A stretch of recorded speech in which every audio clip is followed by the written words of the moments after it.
right? We're making the right calls for America and for our partners. And again, we lead, and we are going to continue to lead. But it's always important that we keep pushing. We have to push because we are in another space race.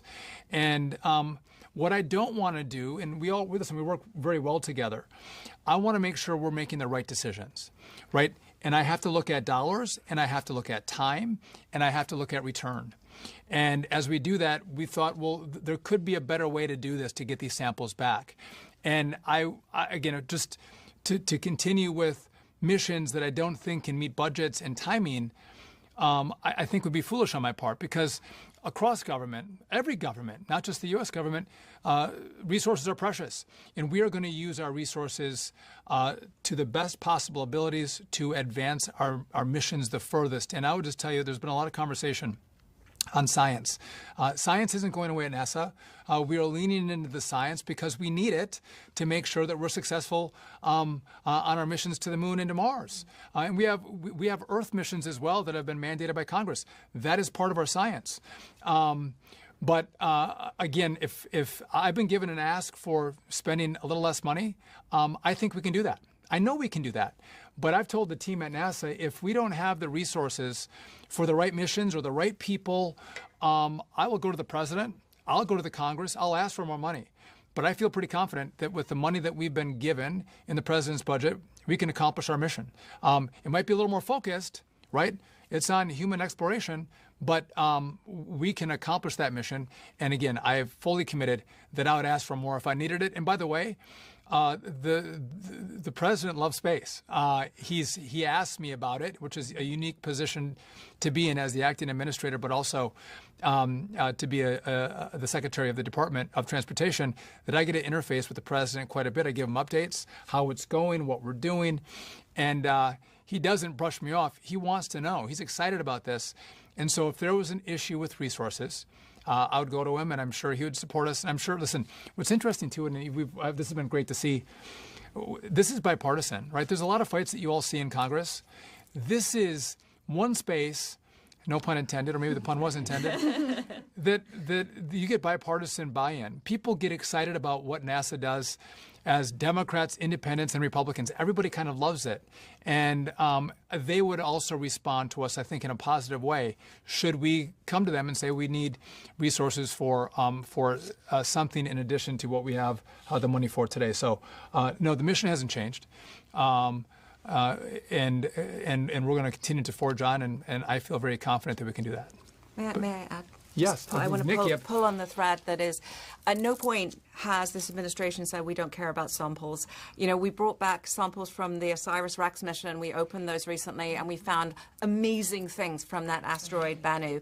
Look at what we've done with the samples from Apollo. We recently opened samples that hadn't been opened. They were curated, and they were, we opened them, and we've been able to study them with unprecedented machinery and instrumentation that we have here on Earth that did not exist when we first took the samples from Apollo.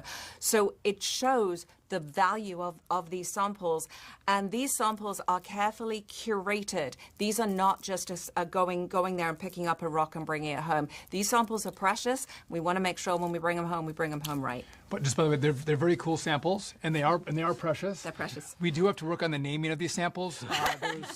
I don't know what TTI. J21, I'm like, whatever it is. Leopard spots. Leopard spots. We can do a little better on the naming front. All right. I said we'd do just one more question, so we're going to sneak that in. Again, to the media online, please do write us emails. We will follow up as needed. But our very last question for today will be Jeff Faust with Space News. Good morning. Probably a question best for Dr. Hurwitz. You mentioned that there may be possible non-biologic explanations for the features you're seeing. I wonder if you can elaborate on what those might be, and if you could be able to distinguish between them short of having the samples back in a lab on Earth. Yeah, thanks for the great question. So we actually go into this in some detail in the paper.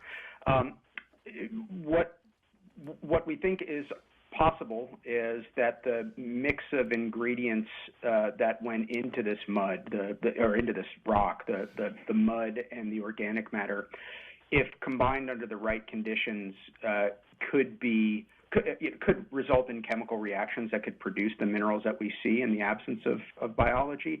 And really, I'll just highlight one of them. The iron sulfide mineral I described, called greigite.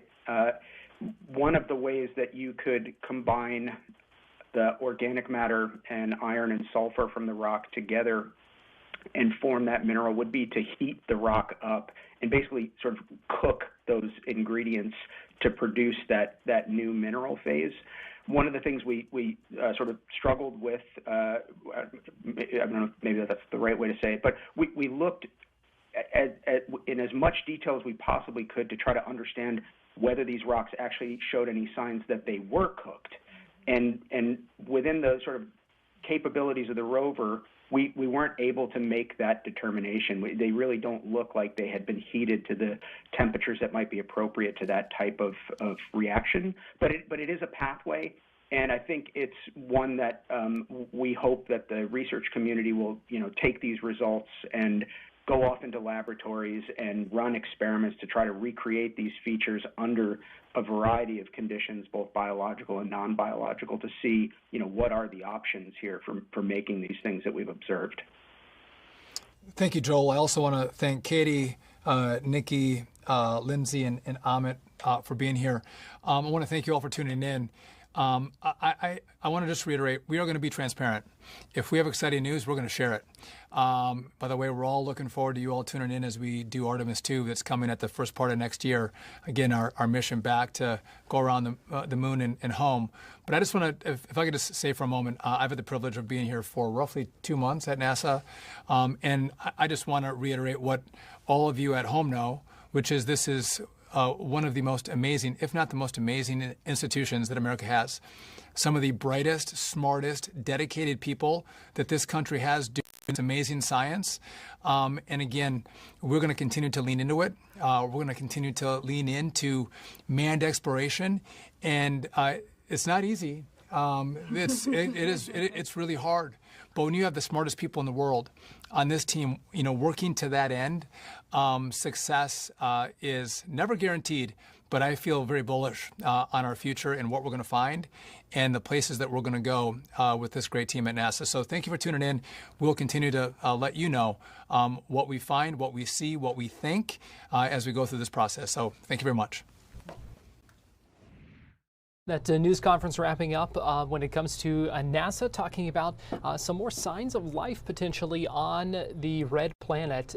Fascinating to hear them talk about some of the analysis done of that new rock sample that was found last year. So as they said, they will continue to have updates on that, and we will try to bring those to you as well.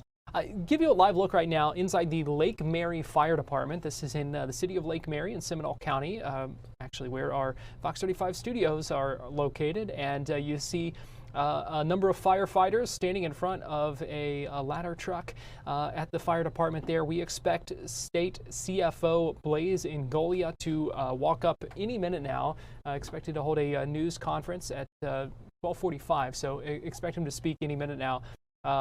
You see the placard there says, "Funding our firefighters."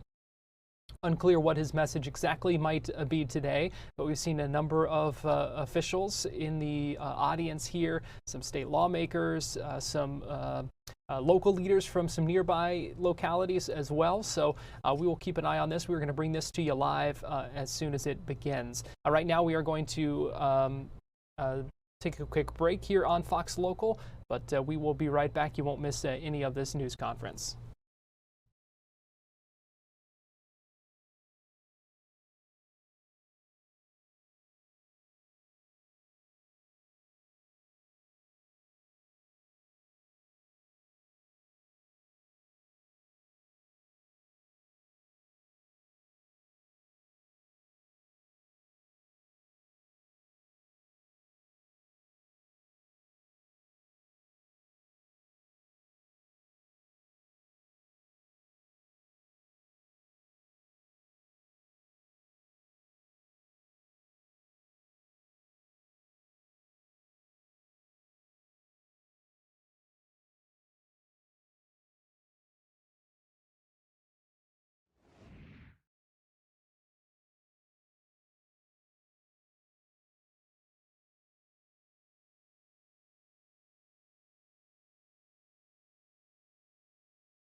You see State CFO Blaise Ingoglia walking in to the Lake Mary Fire Department right now, shaking hands with a number of the firefighters and officials who are there and getting ready to speak. You see he's greeting many of those firefighters at the Lake Mary Fire Department where this news conference is taking place. And we expect him to speak about funding our firefighters. That's what the placard says. And we'll have to get more details from him in just a minute. Let's go ahead and listen in. Welcome to the City of Lake Mary. My name is Corey Bowles, and I'm the fire chief here for the City of Lake Mary. On behalf of all the agencies here today, I would like to thank the CFO and his team for stopping through Central Florida and highlighting firefighter health and safety and making that a priority. Here at the Lake Mary Fire Department, we go by the motto of service before self. I do think that that is important for us serving our community. Also, as leaders, I think it's important that we pause and we identify those tools and resources that our firefighters need to serve our community. So with that, in achieving that mission, I do want to recognize one or two people here locally that assist us. Our Mayor, David Mealor.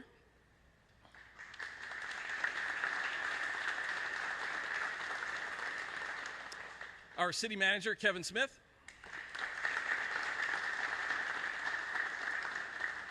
And with that, again, thank you, CFO, and if you would like, I'd like to invite you up.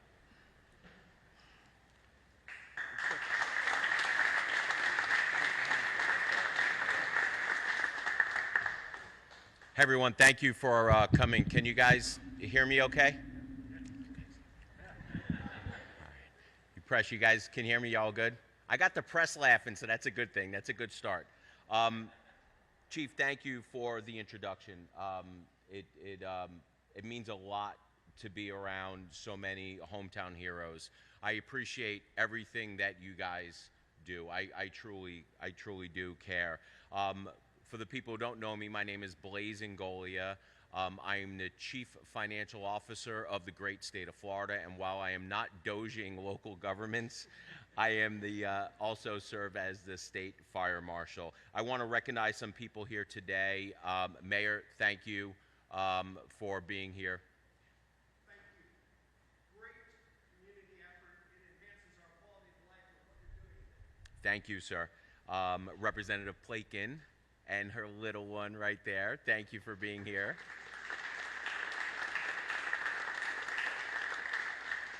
I'd be remiss. Where is Scott? I just saw Scott. Scott Plakin. Thank you. We served in the Florida House. Great man. Thank you for what you're doing. And my brother from another mother there, Representative Barnaby. Thank you guys for being here tonight.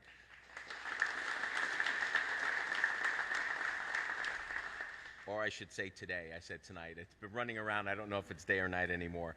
I think everyone knows here that our first responders are the backbone of our communities. Every day, these firefighters go out selflessly and protect and serve our communities. And I think thanking them today is probably even more special coming upon the anniversary of 9/11 tomorrow. It was a horrible day in our nation's history.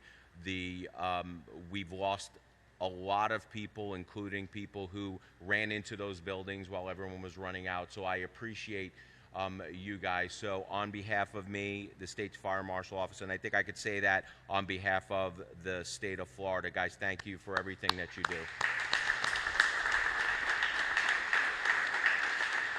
So whether it is running into harm's way, putting out fires, responding to medical emergencies, helping cats out of trees, installing car seats, we thank you for everything that you do because you guys are there when we need you guys the most. In Florida, some statistics, fire department responds every 9 seconds. An EMS rescue call occurs every 13 seconds. A fire occurs every 11 minutes, and a vehicle fire occurs every 61 minutes. Right here in Seminole County, our firefighters responded to over 45,000 calls for service in 2024 alone. Florida is fortunate to have great people working for it. And our firefighters here in the state of Florida are amongst the best in the nation. So that is why it is so vital to ensure that firefighters have what they need in order to do their jobs, which is to keep Florida's families and communities safe. Now, unfortunately, firefighters have a higher risk of being diagnosed with cancer than other professions. This is a piece of legislation that I had sponsored when I was in the Florida House, knowing how important it is. And what we did was help give monetary support and treat certain cancers as they were only obtained because you guys are firefighters. So we were instrumental in getting that through. We fought for years to get that done, but we finally got that done, and I know that we are seeing fruits of that labor. For people who don't know why that is important, fighting fires today are much different than the way they used to fight fires 40, 50, 60 years ago. So 40 years ago, 50 years ago, you had a lot of structures that were built primarily out of wood. So when a fire burned, there was risk to the firefighters' health, but some of the cancers that we are seeing are directly attributable to some of the things that we are seeing burned in these fires today. A lot of petrochemicals, a lot of plastics. So when firefighters go into these situations, what regular lay people may not understand is that they are breathing in these toxins.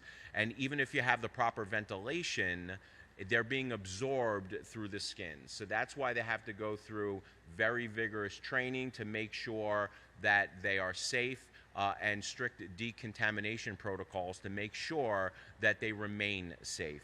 So with that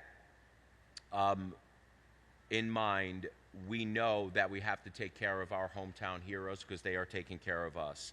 So, and also I just want to point this out. In the last couple of months that I have been serving as CFO of the great state of Florida, one of my biggest initiatives is to make sure that we deliver property tax relief.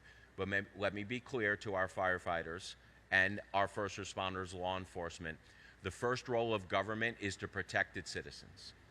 So when they are developing their budgets, the very first thing that they should be doing is funding fire and police.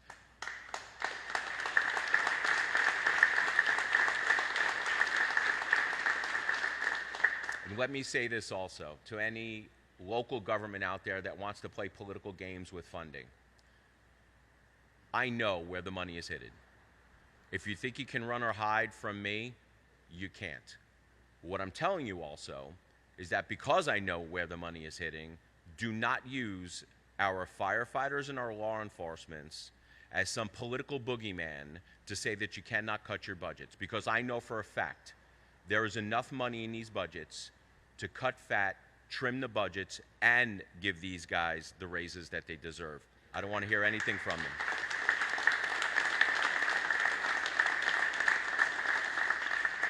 So today I am proud to be presenting 16 fire departments from across the state of Florida with checks totaling $1.4 million to support the purchase of necessary equipment. So we're going to do this in a couple of phases. Please come forward for your photo when I announce your award. So we're going to announce the award. Everyone that is here representing that fire department, we will pull off on the side. We will take some pictures. We'll announce the next award. We'll come up, we'll take more pictures, and then continue that process. First, this was a member project which ran through the legislature, which came through our office for funding.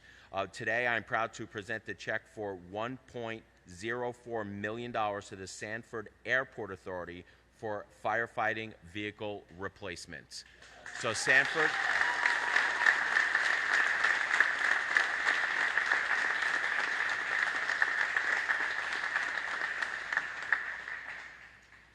all my pleasure. Well, we have to put you on the side because you're too short. Where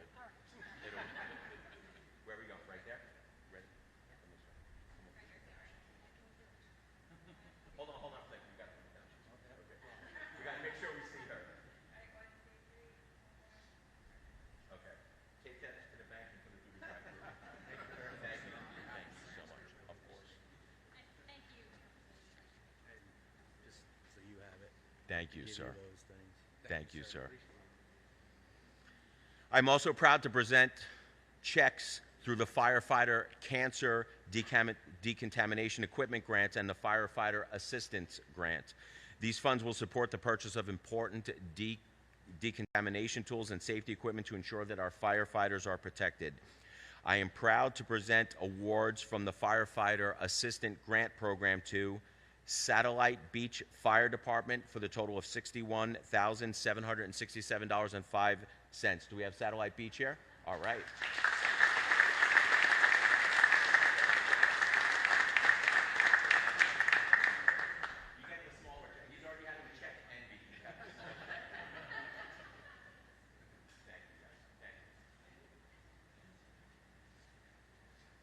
Next, under the Firefighter Assistance Grant Program, Inverness Fire Department for a total of $52,143.50. Inverness, where are we? Is Inverness here? Inverness, we're canceling your check. You're not allowed to be here. I think Satellite Beach just got an extra 52 grand. No, we will make sure we get the checks to them. So under the Firefighter Cancer Decontamination Grant Program, Cape Canaveral Volunteer Fire Department, $42,525.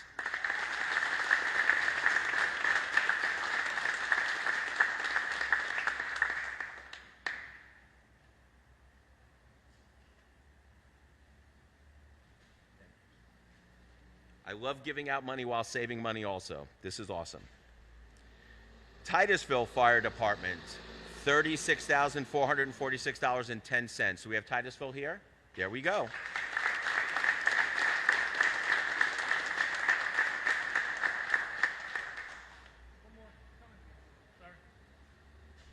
You're late, $5 extra.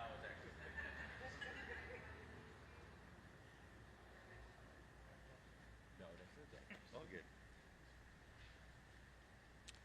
Haines City Fire Department for a total of $35,625.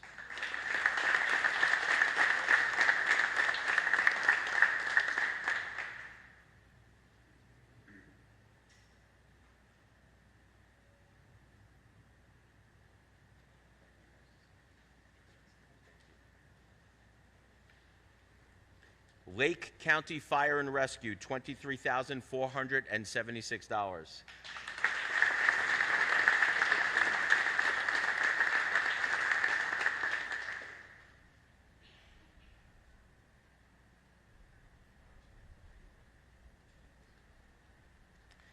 Mount Dora Fire Department, $28,206.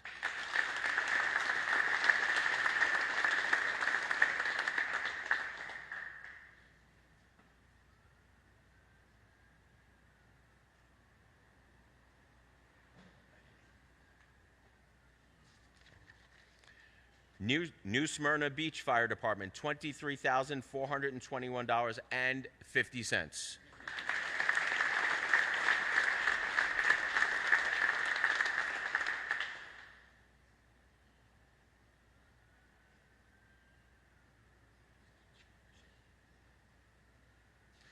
Mineola Fire Rescue, $21,000. Even.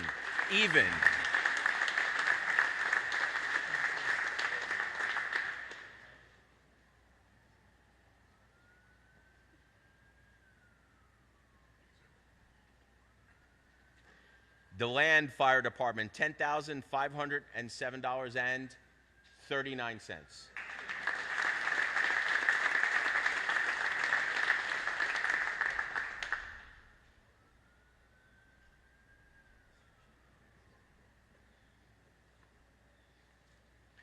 Lake Mary Fire Department, $88,268.75. There we go.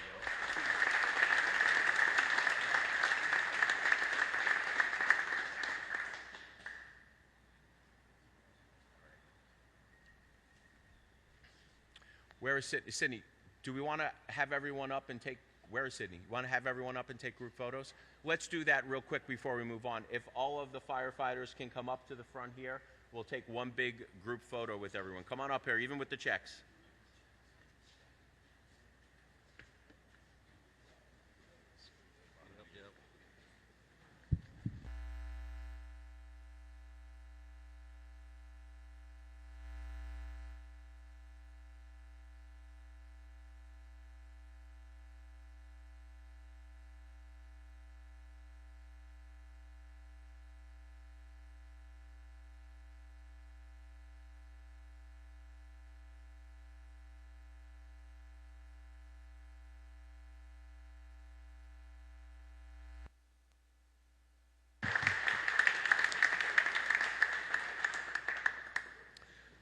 I also want to highlight 4 other fire departments receiving awards that were not able to attend here today, notwithstanding Inverness. I'm going to get with them. They're in trouble. Auburndale Fire Department for a total grant award of $13,955. Cocoa Beach Fire Department, grand total $7,297.50. Daytona Beach Fire Department, grand total $5,874. The Orlando Fire Department, $5,342.77. Before we close, there are some people that I want to come up and address you guys because I think it is very, very important in the context of 9/11, what we're doing here today. I think it's an important message that we all need to hear. It is always good to hear from our Hotown heroes. So where is Jazz? There she goes. Jazz. Jazz, if you don't know, has an amazing, incredible story. She's a Seminole County firefighter. She has had some battles, and we'd love to hear about your inspirational story. Thank you, Jazz.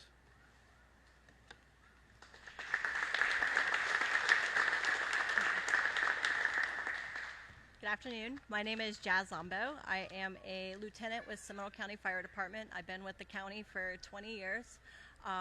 During my career as a firefighter, I've been diagnosed with cancer twice. Once in 2006 with late-stage melanoma. I actually went into cardiac arrest twice during my treatments. And then 5 years later, I was diagnosed with cervical cancer, early stage. Can you hear me? Louder? Okay, sorry, gotta be louder. And after my battles with cancer, I started looking into some of the statistics of firefighters and why all my coworkers and why we didn't talk about cancer in the fire service, but you know that everybody around us started getting diagnosed with cancer. And so I started looking into the statistics, and I found that we have a 9% increased risk of being diagnosed with cancer and a 14% increased risk of dying of cancer compared to the general public.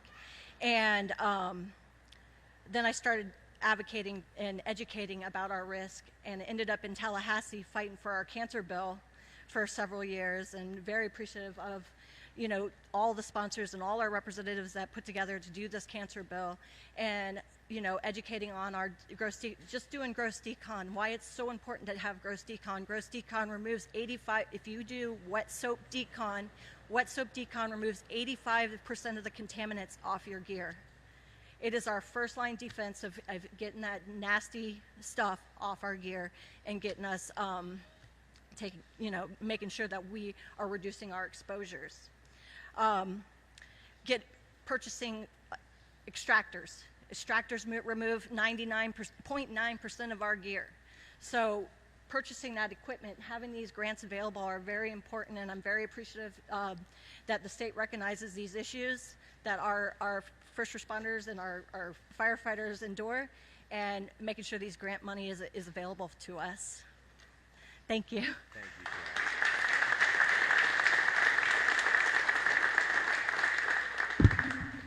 you. Next up, Florida Professional Firefighters President, good dear friend of mine, Bernie Bernosca. Appreciate you. Thank you, Chief. As the CFO just mentioned, my name's Wayne Bernosca. I go by Bernie. I have the honor and distinct privilege of serving as president for the Florida Professional Firefighters, representing over 30,000 men and women, brave men and women, whom cancer is a very real occupational risk for. That's why this change in culture, decontamination, and getting these chemicals out of our gear is so important to protect not only our firefighters, but our families when we go home. And that's why this is important to me and our organization. Our Chief Financial Officer has shown time and time again that firefighter health and safety is a top priority. From championing our firefighter cancer law in 2019 to advancing last session's firefighter OSHA legislation, he's been a true partner in making sure our firefighters get the protections they need. Chief, I'm so proud of the work we've accomplished over the last couple years, and I know in your role as CFO and State Fire Marshal, you'll continue to fight for our members. Thank you so much. Thank you.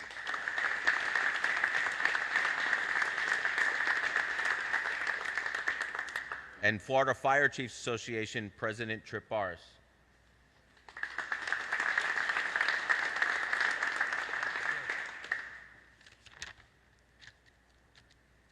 Good afternoon, everyone. As president of the Florida Fire Chiefs Association, it is both an honor and a privilege for me to be here addressing you today. I want to recognize the program that is making a real difference in the lives of Florida firefighters. The Cancer Prevention Decontamination Grants provided through the Office of the State Fire Marshal. We all know the risks that come with our profession. Chief mentioned, 9/11, running into danger. What's not as well known is the cancer risk. Cancer has become one of the greatest threats to our firefighters. For too long, we lacked the resources to fight this invisible enemy. But today, thanks to this grant program, departments across Florida are better equipped to protect their members. These funds have allowed fire departments, both large and small, to purchase critical gear washers, decontamination equipment, and clean cab systems, all tools that dramatically reduce the carcinogens that our firefighters are exposed to. This means healthier crews, fewer families that are going to be devastated by a horrible diagnoses, and ultimately, more firefighters who are able to finish their careers strong and go on to enjoy the pensions that they have earned. On behalf of the Florida Fire Chiefs Association, I want to extend our deepest gratitude to CFO Blaise Ingoglia. CFO Ingoglia, your leadership and the words you spoke today have shown that you clearly understand what we do and the hazards we face, and your actions here with the checks have shown that you're willing to take positive action to protect those who protect others. Thank you. Thank you, my friend.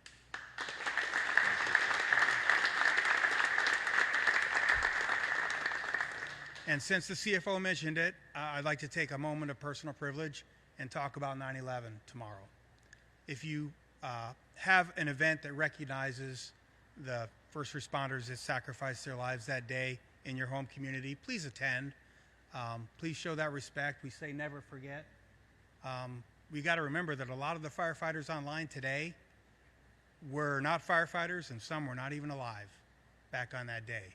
We lost 343 of our bravest, and that horrible day, and that deserves remembrance. If your communities don't have an event, ask why. Find out why and get one going. Thank you.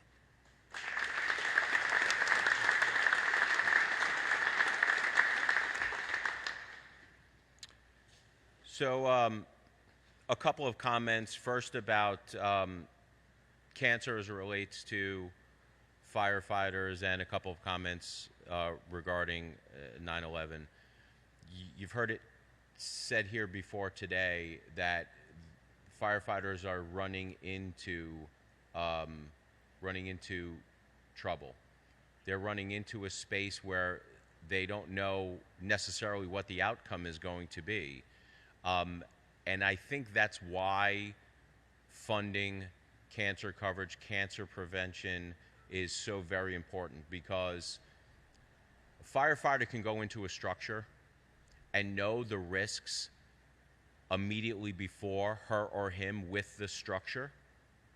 But what the firefighter doesn't know is the risk that they're going to have 5 years from now, 10 years from now, by consistently going into burning structures where plastics and petrochemicals are being burnt. So it has been a silent killer, where we are silent no more. I am very happy and proud that the legislature has taken proactive steps to make sure that we are protecting you guys. One last thing about 9/11, and I will take some questions from the media, but only if you're nice. Only if you guys are nice. More smiles back there. Every 9/11, I personally, I don't know if you guys do, I suspect some of you do also, I find myself later in the day, in the evening, after going to events in the morning, watching reruns of everything that happened on TV on some of the news channels, the history channels. There was at one point where MSNBC replayed the whole day for, I think, the first couple of years, like full coverage, as if it was happening live. And I find myself doing that to remind myself of two things. That people are out there wanting to attack us because of our freedoms, because we are the freest people on the face of the planet, and there's a reason why people attack the people at the top, because they want to be like us or they actually disdain us. Now, we know there are people out there who are disdaining us enough to kill over 3,000 people in a heinous act. And I watch that not because I need to remind myself of that, because I think we are reminded of that every day. I watch those reruns as a source of pride for the freedoms that we have in this United States of America, but also in the pride that we have our first responders. Some of them absolutely knew what they were going into. I'm not going to pull a Jimmy Patronis and cry. I'm going to tell you that right now. But I'm about to tear up, because some of them actually knew that they weren't coming out. They knew that. They made that decision to go into those burning buildings to save people's lives. Some of them knew that they weren't coming back. Some of them knew that they may not have been able to save anyone, but they were willing to put their lives and lay down their lives to try. So while tomorrow, if we get to see those reruns on there, let's not us forget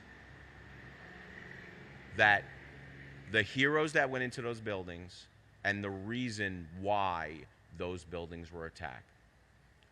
It is an honor to live in the greatest republic in the history of the world.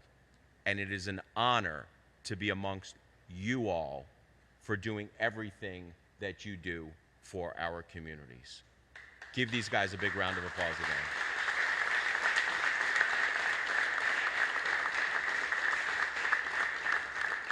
So with that, more than happy to take a couple of questions.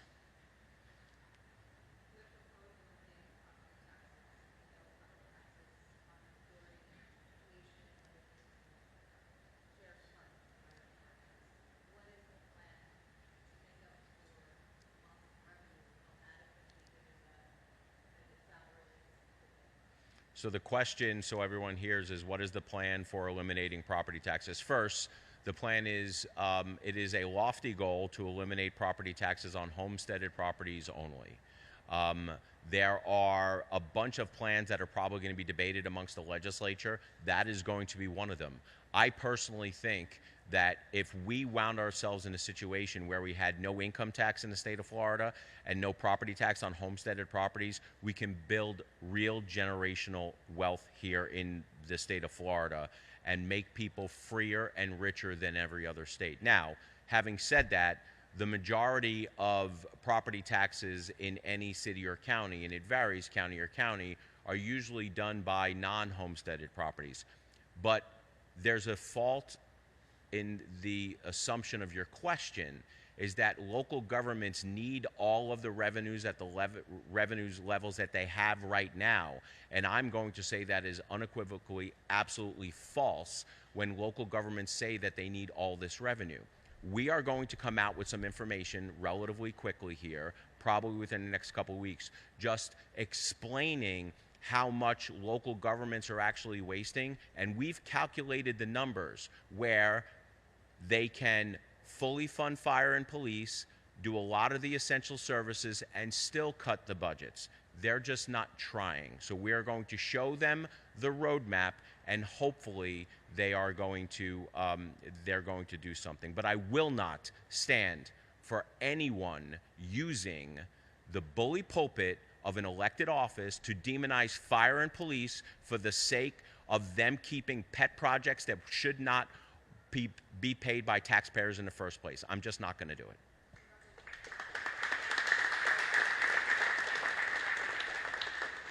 Yes, ma'am. Oh, well, so this is going to be in a two-part thing. We're going to give a 30,000-foot level of just how egregious the spending has been at the local level, but then we are going to get into the details later of certain examples of what they're spending on when the DOGE reports come out. But trust me, I've seen some of the data. The data is eye-popping. And my view, and here's the other thing, housing affordability is one of my top issues, right? Taxes and insurance, top issues. Being able to come to the state of Florida with the freedom and opportunity that we've had before. When I came here in the 90s, people don't have that right now because they're being taxed out of their homes. You know a great way to to make our first responders live a better, less stressful life? Give them tax relief also. So it's not just for us, it's for them also. Yes?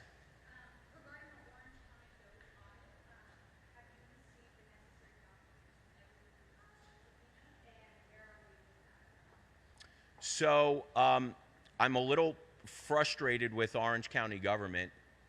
Normally, when you issue a permit to a subpoena to a governmental authority, your general counsel then will take the subpoena on behalf of the government employees.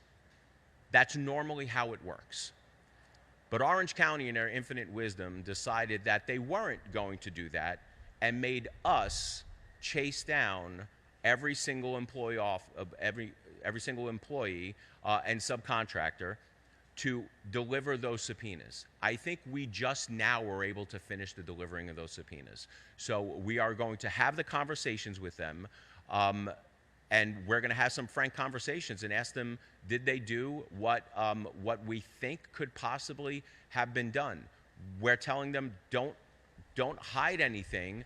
Don't lie to investigators just to hide the actions of a superior. Just be honest with us. We just want to know what is being spent, how much is being spent on certain projects, so then we can go and communicate that to the residents. Any other questions? Yes, sir.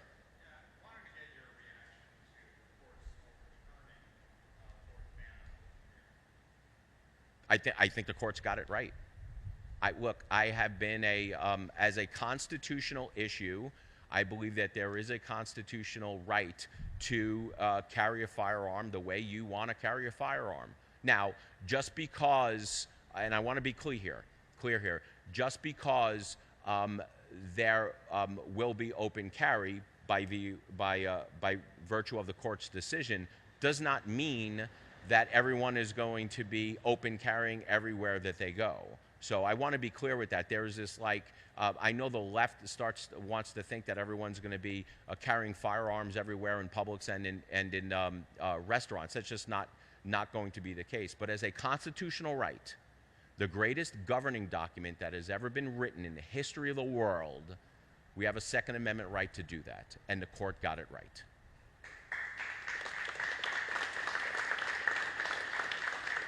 Yes, ma'am.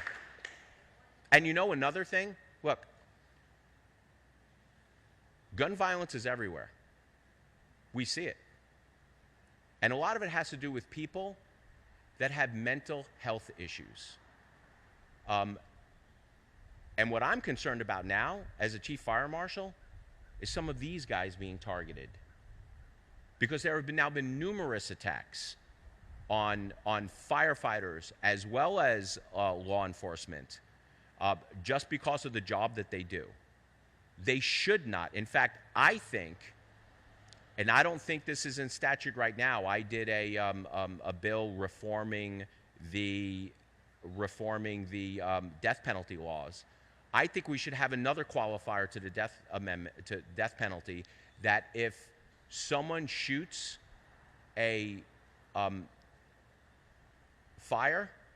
somebody shoots one of our firemen on their job, they should be eligible for the death penalty also. That's how strong I feel about that and protecting these guys. Yes, ma'am. Last question.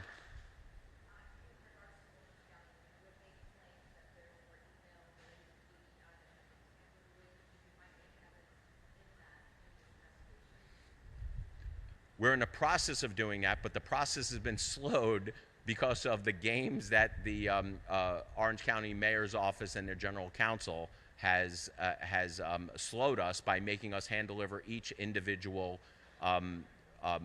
subpoena individually. Now, because of that, and because of what is happening here in Orange County in relation to accepting subpoenas on behalf of government employees, I'm going to look to change the law that says that from now on, if a subpoena is issued to a government employee based on the fact that the government employee is, we are doing an investigation in government in general, then they have to accept it on behalf of the employees, because us running around for a couple weeks trying to issue subpoenas shouldn't happen. It's a waste of time, resources, and money. But from what I've seen, Orange County does waste a lot of resources and money as it is. We're just adding on. So with that, I want to thank everybody for coming. My team will be ready to answer any questions should you have any follow-up. Guys, thank you for everything that you do.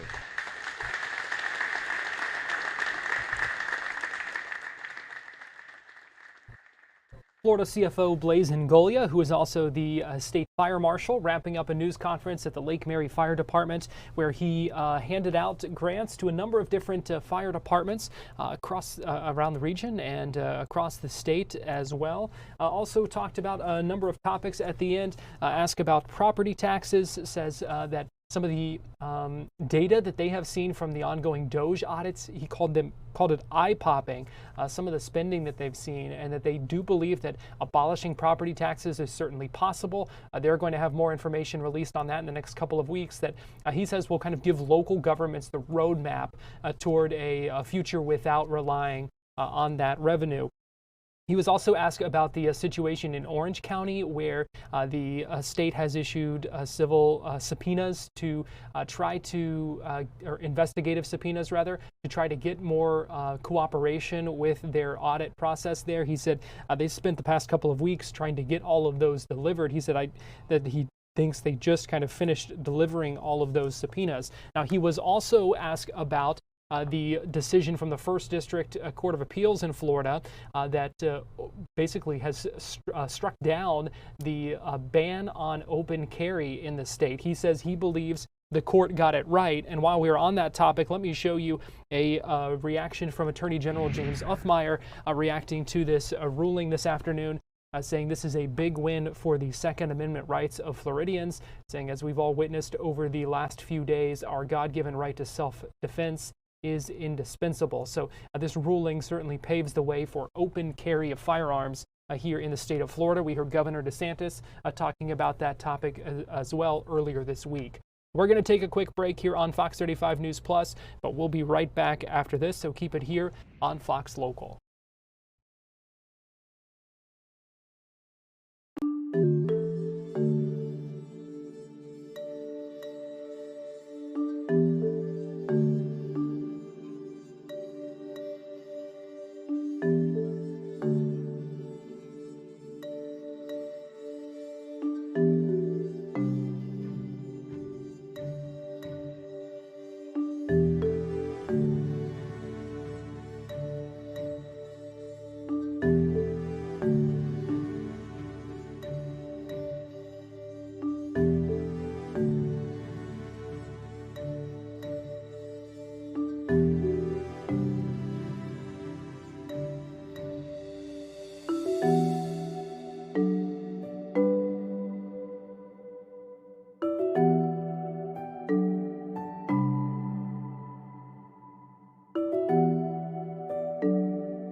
Welcome back into Fox 35 News Plus, and we are continuing to track breaking news today as we try to learn more details about the arrest of 3 people in connection with the shooting of Ethan Pritchard. These are photos from when he played football for Seminole High School in Sanford. He is now a freshman at Florida State University, a linebacker on the FSU football team, and was shot about a week and a half ago in Havana, which is in Gadsden County, not too far outside of Tallahassee. According to investigators, he was shot while inside his car while driving his aunt home after a game. He has been in the hospital just about ever since then. Let me pull up those pictures again for you here. Since then, he was in critical condition and in surgery. We know his family had been by his side there. We learned today from the Gadsden County Sheriff's Office that they have made 3, quote, major arrests. That's really all the details we know right now. We are expecting a 4 o'clock news conference with the Florida Department of Law Enforcement and with the Gadsden County Sheriff's Office, where we hope to learn more details about the arrests and the situation as well. Investigators really had never put out any information about potential suspects. There has been no further information about the situation and the circumstances really released. So we are standing by and hoping to be able to bring you that a 4 o'clock news conference live here on Fox Local. So updates that we are continuing to track in the shooting of Ethan Pritchard. Senator Rick Scott held a news conference earlier today in Washington, D.C., where he talked about a new congressional investigation into the deadly Palisades fire. That is a wildfire that ravaged a community in Los Angeles and Southern California that killed 12 people as well. So Rick Scott is on the Senate Homeland Security and Governmental Affairs Committee. He was on the Permanent Subcommittee on Investigations, and he spoke at this news conference today about why they're launching this congressional investigation into this wildfire, and talked a little bit more about that situation that he, again, this new congressional investigation that is just getting underway. So Senator Ron Johnson and I just had the opportunity to meet with Spencer Pratt to talk about what happened in the Pacific Palisades wildfire.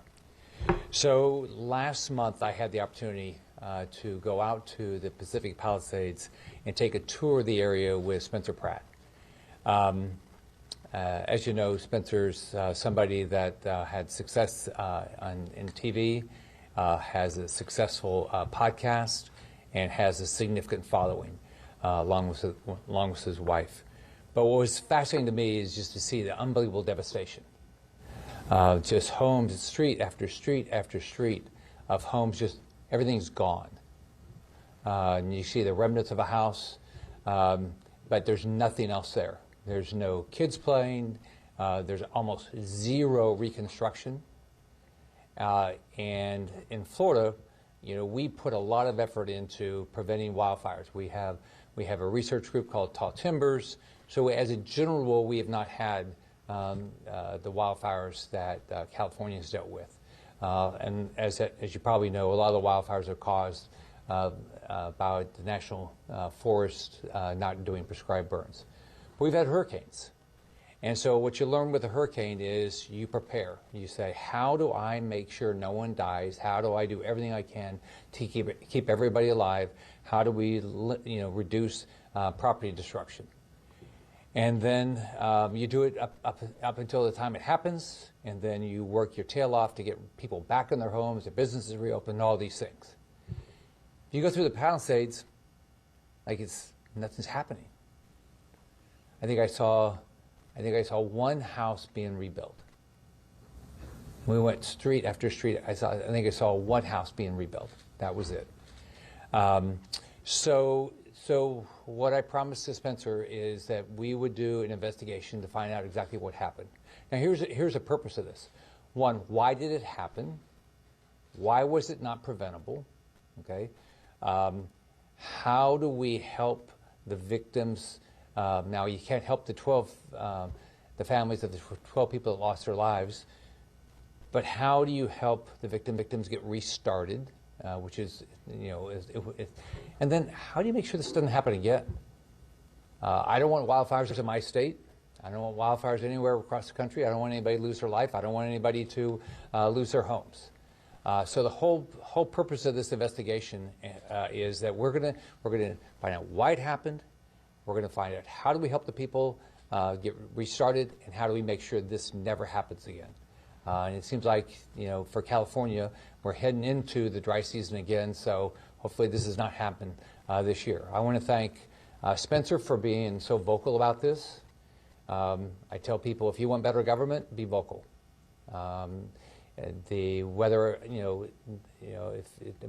all have. If you want this to never happen again, somebody's got to be vocal about it. I want to thank Senator Ron Johnson for being willing to do an investigation through the PSI subcommittee of Homeland Security, because we're going to make sure we're going to get answers. And we're going to do everything we can to help the victims, and we're going to do everything we can to make sure this doesn't happen again. I was not part of when President Trump went out there, but what I've always learned, I'm a business guy, so what you learn when there's a problem, you put somebody in charge, right?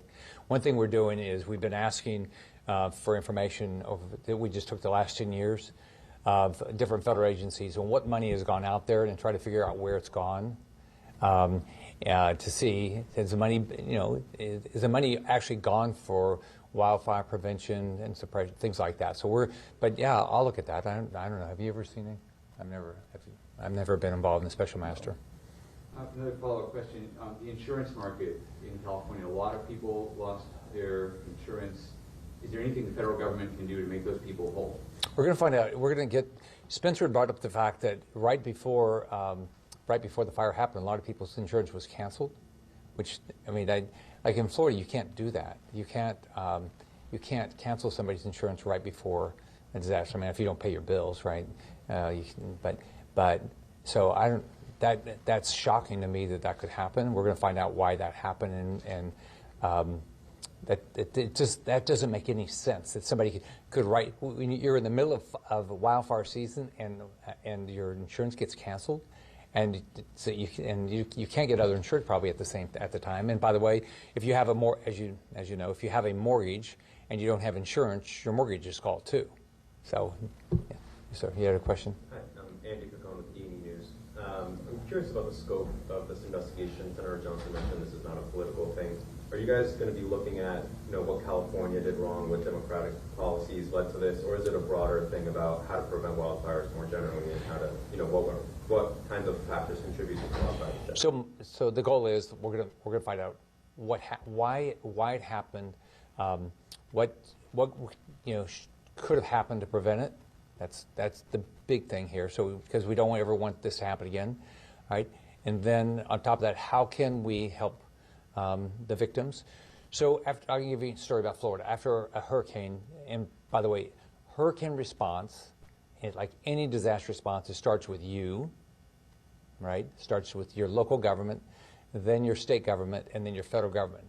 Federal government is generally a check writer, and they're not a first responder. There's a misnomer what FEMA does.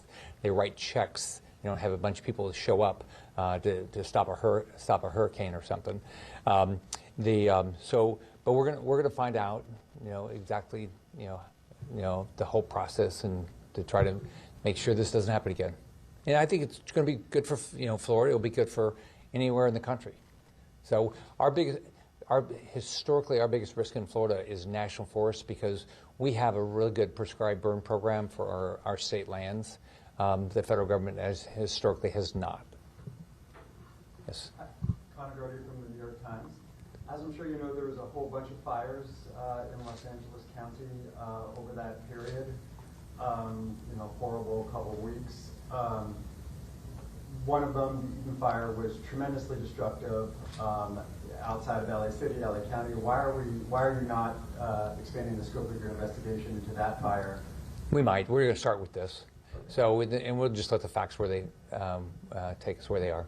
But so for right now, it is limited to the Palisades fire? Well, part of it is, if you follow some of the letters we've already asked, it's to all the money, like all the money goes to California. But we're going to start with to understand what happened at the Palisades, and then we'll look at others. as we have time. Can I ask a follow-up question? Have you reached out to the California delegation or any state and local officials, the people who you just said will? We're starting to ask questions. We're starting to ask questions. I also have a bill that would. One thing historically your federal government has done is give additional tax relief to people that are victims of national disasters, and so I have a bill to expand that, and so I'll need support for that. We got that done with regard to the disasters in 24 and 25, and I worked through, it was a bipartisan effort in the House and the Senate, and we got that done. Is there a way to do that more broadly, like for disasters generally, to provide that, to make sure that tax relief is there, or do you have to do it kind of year by year? So, I've since forever that I know of, it's always been done disaster by disaster, or year by year, disaster by disaster. So what the last one I think we got done was for 24 and 25, and then in the bill got done, the big beautiful bill. There was some additional relief, but not enough, and so this would take us through. My bill would take us through 26. So, and it's not just focused on California; it's focused on the whole country. On social media, you said you look forward to Governor Gavin Newsom's cooperation. What form do you think that would take? So I'm appreciative that he said he's going to cooperate. I hope everybody cooperates. Is that as we ask for information, they disclose it. I'm always been frustrated with the government. I'm a business guy by background, and my experience with the government is it's not very transparent, and there's a lack of accountability. So I hope everybody that we are asking questions from is very transparent and gives us all the information. It's part of. I mean, Ron's been doing this. He was the chair of Homeland Security, and he's the chair of PSI. He's been going through this process and other investigations, trying to get information. And as we all know, sometimes your government is not as transparent as they should be. I was a governor for 8 years. My goal was to create good relationships with local government and federal government because. Especially after a disaster, it's a team event. There's a variety of federal programs, especially through FEMA and especially through SBA, but there's a lot of others. So I think I always tell everybody it's better to try to build a relationship with somebody to get something done. So, but everybody gets to. I'm not going to suggest somebody's politics. It's their decision. And he says that it's the federal government's job to manage forests on federal land. He's been saying for weeks that the federal government's doing a bad job of managing federal forests in California, and that the state has to step in. What is the story with forest land in California? Well, we're going to find out. We'll find out, and if there's something, and what we're going to do is we're going to do everything we can to get the facts, put the facts out there, and if there's change that needs to happen, it's going to happen, whether it happens at the local level, the state level, or federal level. That was Senator Rick Scott from Florida speaking about the congressional investigation looking at the wildfires in California. We're going to take a quick break here on Fox 35 News Plus, but we'll be right back after this.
You're watching Fox 35 News Plus, streaming on Fox Local.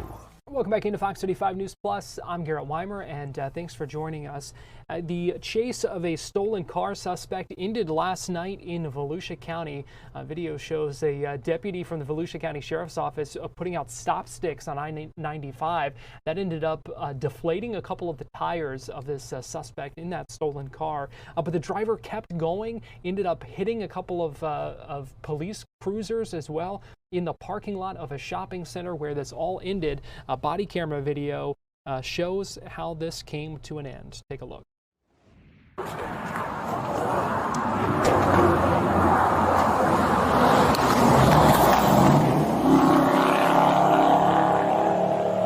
got a good stick here. Give you those things.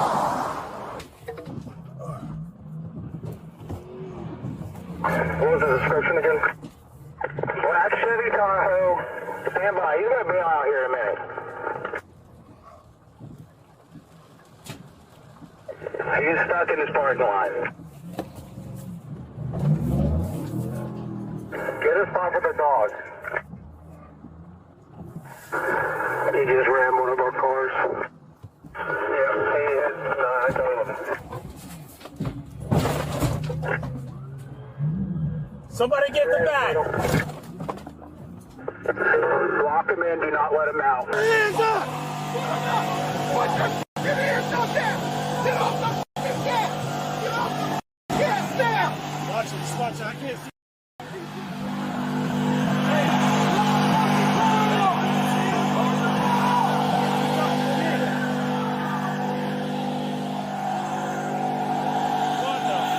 He's out! He's out!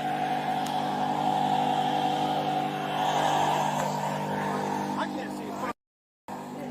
Can't see. He's out of the car. He's out of the car. We just can't see him. Where is he?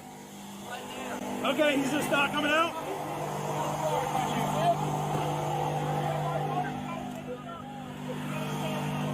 Crawl out. We're trying. Driver, get back here now. Driver.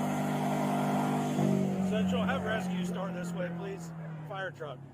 Get off the gas now! Get out of the car! Get out of the car! Stay back. Get out of the car now! Get out of the car! Get out! Get your hands! Get your hands up! Hey, receiving team. Receiving team. Pull him back. Pull him back. Hold on. Hang on. Hold on. Hey, just hold. Bring the dog up here, Greg. Okay, he's saying there's no other passengers in the vehicle. Hey, gentlemen.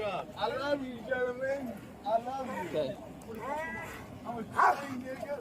Hey, that's what you doing in 20 Okay. years? I'm a 28. Hey, you got a shield? Let's clear the car real quick. Okay. You guys ready? You have lethal, less lethal, shield. You have lethal. Hold back. Okay. Ready? Moving. Go. Move slowly.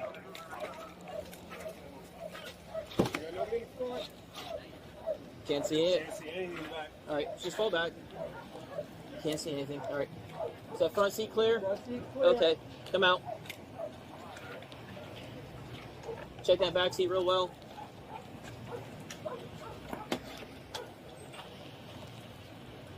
Okay. X-ray 30 Central vehicles clear. That was that video from Volusia County. I do want to track some breaking news here and bring this to you just into our newsroom now. A statement from the Orlando Dreamers. This is the organization that is pushing to bring Major League Baseball here to Orlando. Over the past 24 hours, we have talked about the news that Rick Workman, who was the anchor investor, believed to be the anchor investor of this group, trying to bring the team here. He is the founder of Heartland Dental. We have had seen from multiple reports that he is joining the group that is trying to purchase the Tampa Bay Rays. That is a group that is headed by a developer out of Jacksonville, Patrick Zalupski, and a group that intends to keep the Tampa Bay Rays in the Tampa area. The Orlando Dreamers have talked about the potential of trying to get the Rays here in Orlando. And so it appeared that this effort to bring Major League Baseball here to Orlando really took a significant hit. This is something we talked about yesterday pretty in depth with Fox 13's Evan Axelbank in our 2 o'clock show here on Fox Local. But again, want to get you read a little bit of the statement here from the Orlando Dreamers. They are confirming the reports that Rick Workman has removed himself as an anchor investor for the Orlando Dreamers. They say that they were informed earlier this week of his intentions to join that group trying to acquire the Tampa Bay Rays.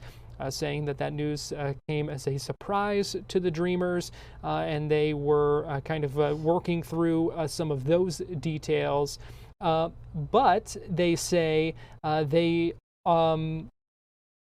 excuse me, because I am still kind of skimming through this as we speak, looking at this email and this statement.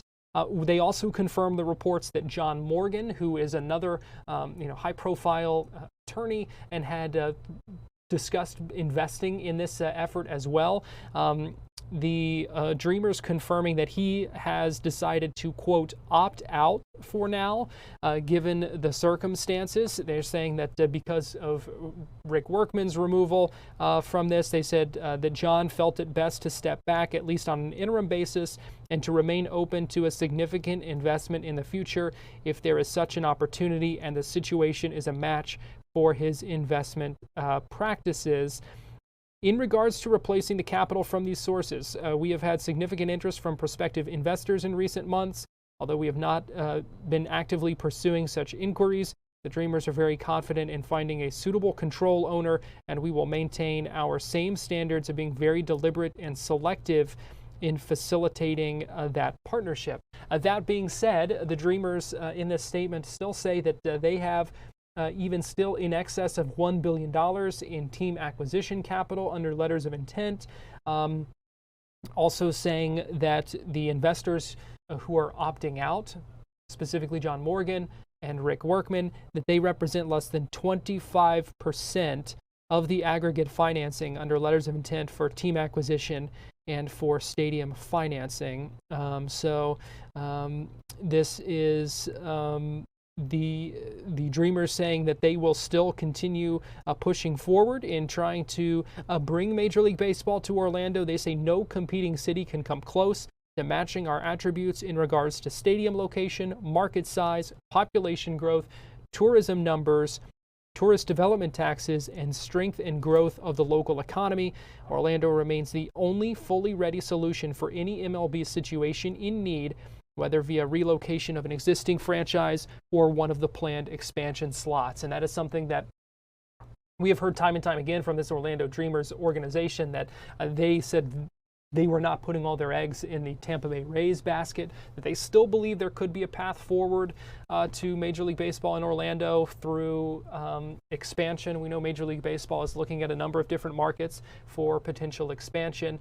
Unclear if they would want another team in Florida. That would be a third Major League Baseball team in Florida, and obviously fairly close in proximity to Tampa. So unclear how kind of realistic that effort might be, hoping to get an expansion team, assuming the Tampa Bay Rays stay in Tampa, which that certainly seems the discussion at this point, as we talked about yesterday with that team looking at a couple of different sites now in the Tampa area. We've talked before about the Ybor City location, now looking at the Hillsborough Community College location off Dale Mabry Highway, which is right near Raymond James Stadium, right near Steinbrenner Field, where the Rays are playing their home games this year. So it certainly seems like the dream has been dimmed, but the Orlando Dreamers say they are still pushing forward, trying to bring Major League Baseball to, say they have significant momentum, still on track, and still have high investor interest as well, even with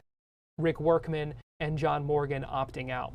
We're going to take a break here on Fox 35 News Plus, but we'll be back at the top of the hour with Florida Live, so more news and weather and sports continues next here on Fox Local.